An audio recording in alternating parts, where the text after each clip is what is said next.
Good morning. Yesterday and the day before, we were speaking about the halacha of not sitting in front of one who is praying their silent Amida, their silent prayer, as well as passing in front of someone.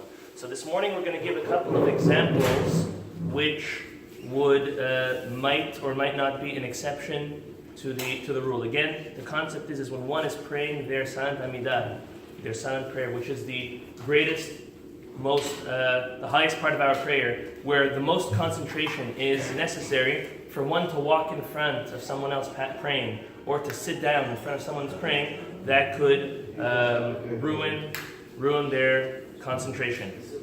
So the question is as follows. If one is the 10th for a minyan, and someone, some way, is praying in the way of you get there. Let's say someone is praying their Amidah, but you're the number 10, they need you in the room for a minyan. Are you allowed to pass in front of that individual to get there, or not? So it actually is a big question. Ideally it shouldn't be done, but if they're waiting for you for Kaddish, if you are now holding up the whole minyan because someone is praying in the way, you would be allowed to pass in front of. The next question would be, what? No, they did. What if someone's already praying before and they need you for Kaddish or Kiddusha? Someone else. Okay, now here's another question. If someone needs to go use the restroom, and along the way, or for whatever reason, there's someone there praying Amidah for you to get from here to the restroom, can you walk and pass in front of them? The halacha is as follows. On the way going to the restroom, yes. But on the way to get back to your place, no, because there's Balti Shaketsu, Chas v'Shalom.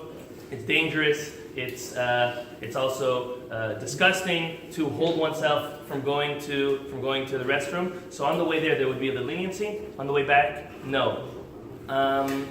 Here's another question. We already spoke about this. If you come to the synagogue and someone's sitting in your place, which could happen sometimes when there's guests, could sometimes happen when there's, thank God, a lot of people. If it's unintentional, obviously. We're not supposed to go over and tell them, hey, that's my spot, you want to move over one. You let them go, you let them sit, we're always welcoming. The concept of having a makom kavua, we said, is only an ideal. A set place is only an ideal, first of all.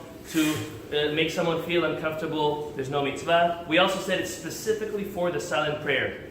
And within 6 feet, it's 100% as if it's that same place. So now, listen to the following. Are you allowed to walk in front of someone who's praying their Amidah in order to get to your makom kavua, in order to get to your set place?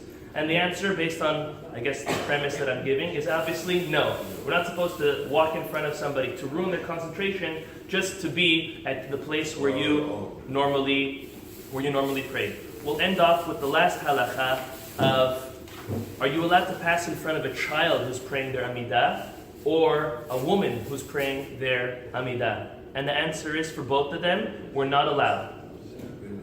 A child that's over the age of 9 years old should not be passed in front of when they're praying their Amidah. We should already, since they're getting close to the age of Bar Mitzvah, we should already give them the proper respect, almost like an adult. Now, if there's an absolute need, it's more lenient, obviously, but a woman's prayer of Amidah, even if it's not the first time she's praying a day, even if, let's say, she's doing mincha, and she's going above the letter of the law, she should still not be passed in front of to ruin her concentration. How's that? Tonight, mincha